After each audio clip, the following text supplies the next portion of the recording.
Hey everyone, welcome back. Today we're going to be looking at another one of the builds I've placed on the shelf for the past month or so. This is a Gloom Equinox without Gloom. Now, it does have some KPM problems, but this is fundamentally due to how slow auras work for KPM-oriented game modes where enemies won't be able to reach you. It's a pretty safe build, but requires a tower once every 5 minutes or so. There are other weapons you can also bring today besides what I'm showcasing with, because this Equinox could honestly care less about what DPS tool you use, but I'm just showcasing a Braindead melee build. Now, if it's Braindead, why am I showcasing it?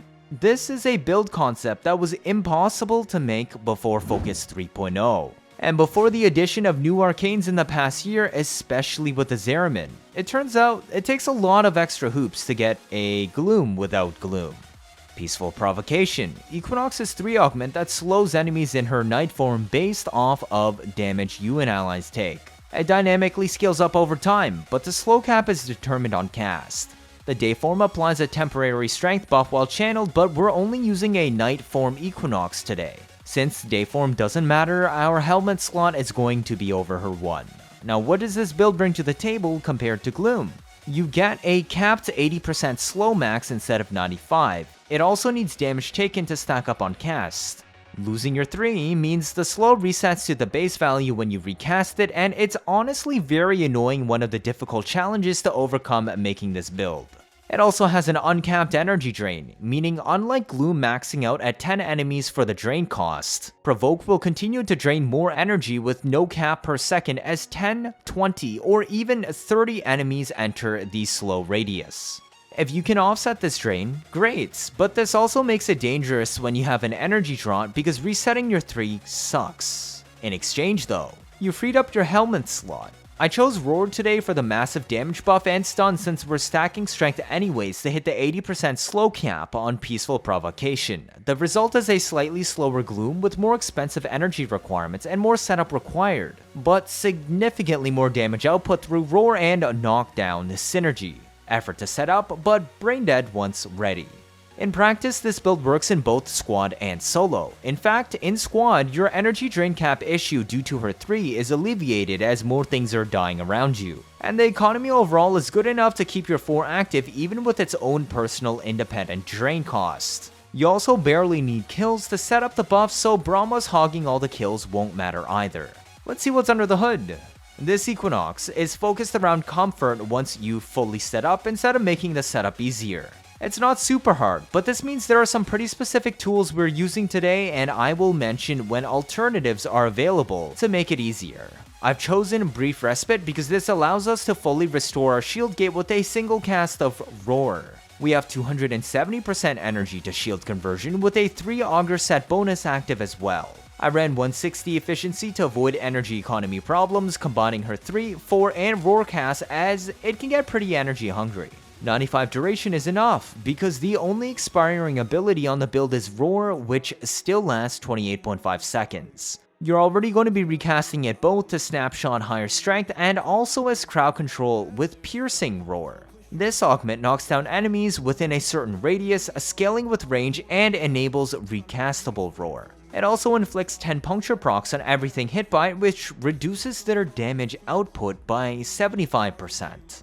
Lucky you. Just keep in mind everything not tagged will still hit you for full damage. But between the 80% slow, 75% reduced damage from those affected, gaining shields on kill with your 4 active, gaining shields when you recast Roar, and Roar's knockdown animation synergizing with Provoke to massively slow down animations to over 10 seconds, enemies shouldn't pose that much of a threat to you. Piercing Roar also grants 40% bonus range for the teammate buff to 53.75 meter radius and debuffing anything within a 43.75 meter radius. It has no line of sight check and goes through walls, which is wonderful. Energize to keep you topped up as needed, and equilibrium synergy with your Panzer for further safety. I wasn't joking when I said this build burns through a lot of energy. Rolling guard to remove Eximus status effects and iframes to deal with acolytes in a pinch, and perhaps sure-footed for obvious reasons. Molt Augmented is actually required on this build to set up, but you only need 10% out of the 60 cap to get the ball rolling. By default, Peaceful Provocation caps at 40% slow, and you need 200% strength to hit the 80% limit. We have 100. We're also bringing Martyr for the Sling Strength plus 40% buff and a power transfer to skip natural talent on plus 50% cast speed. My units now start spawning 60 seconds into the mission instead of 5 minutes for endless game modes ever since Lua's Prey update. This means we have a reliable source of proccing your Parazon's power drain for plus 50% strength on next cast. Martyr plus power drain is 90% bonus strength, and Molt Augmented gives us that missing 10.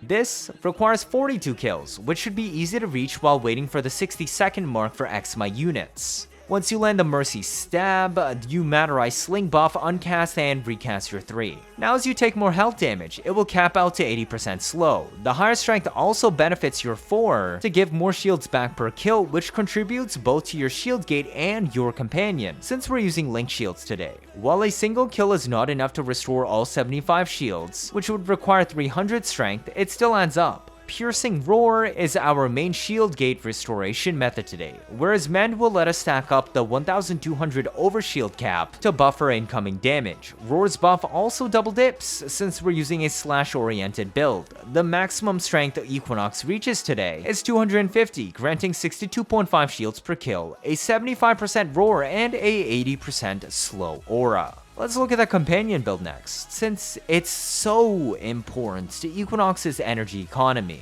I mentioned earlier that Equinox can become a sitting duck if your Panzer dies. This is because a dead Panzer deactivates synth mods temporarily, meaning you cannot convert health orbs into energy with Equilibrium until your cat revives with Devolution. This is why I ran Link Shields today, because the shields generated by your 4-on kill also transfer over your cat to Shield Gate.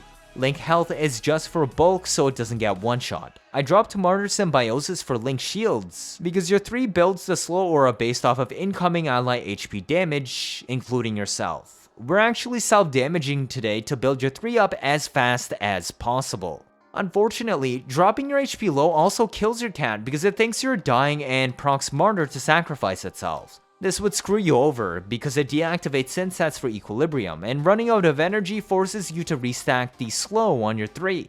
Pack Leader is also handy for keeping your Panzer healthy since you're on a melee spam build.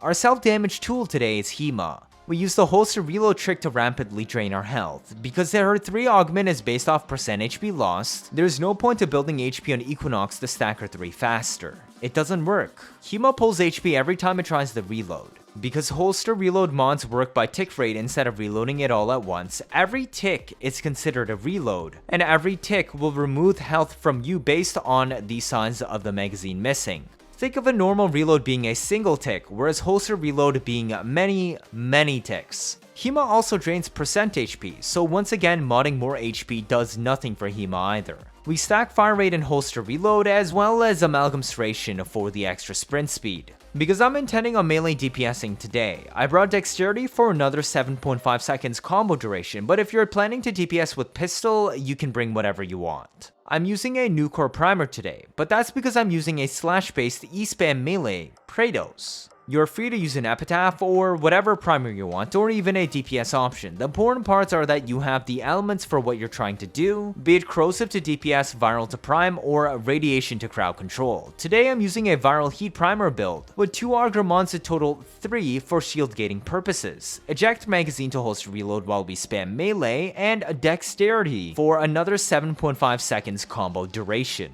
While today I use a Praedos for traditional melee spam, you would get better performance off using a Glaive Prime for AoE slash DPS. You could also just use a Spore Lacer pistol with slightly nerfed damage due to using Augur mods, or you could just not care about taking a while to build up your 3 slow aura and bring a Brahma instead of Hema, and then you'd bring a low ranked combat discipline instead to self damage and free up your primary slot. But that means no brief respite for easy shield gate. At the end of the day, it's up to you. But this was my Praedos, a generic slash-based melee build. A Bane lets you double dip for bleeds, and I ran Quickening instead of Spring-Loaded Blade today, since our Equinox cannot fit Arcane Strike for more attack speed. If you want more information on the Praedos, be it build options or Incarnon tree perks, check out the video at the top right.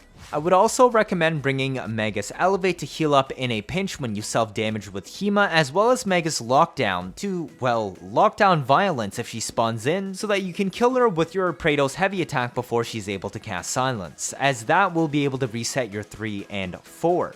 For your DPS rotation, you load into the mission. Snapshot Martyr Sling Strength buff, cast your 3 and 4, kill a couple of enemies to land at least 42 kills. Your 3 slows enemies, and if you take health damage, it will slow more. The Hema only really needs to be used when you're able to hit 200 strength. When an Eximus unit shows up after 60 seconds and you pass 42 kills, you can Parazon Mercy it and reproc Martyr Sling Strength buff. Now you have over 200 strength and you can deactivate and reactivate your 3. Congrats, as you self-damage, now can hit an 80% slow cap. Kill stuff however you want. When you Mercy another Eximus, you can uncast and recast your 4 with Martyr for 62.5 shields back per kill. That's it. Cast Roar is needed to rebuff damage and knock down enemies with the slow. Your 4 combined with Link Shields regenerates Panzer Shields every kill. Pack Leader restores health to it as well when you deal damage with your Praedos or Glaive Prime. Now you just spam Primer and melees until you want to extract. As I said, the build does have KPM problems because of enemies not reaching you, and unless you play super aggressively and hunt them down, you will need a life support tower every 5 minutes. Cheers! If this is your first time watching, feel free to leave a like or better yet subscribe. Let me know your thoughts down in the comments. 79.5% of you are not subscribed. I'm trying my best to get you new information out always as soon as possible like I've done with Lewis Prey. Stick around if you want to see interesting memes and builds on a nearly daily basis. You don't want to miss out on any of that, do you? That'll be it for this video. Thank you all for watching and see you all next time.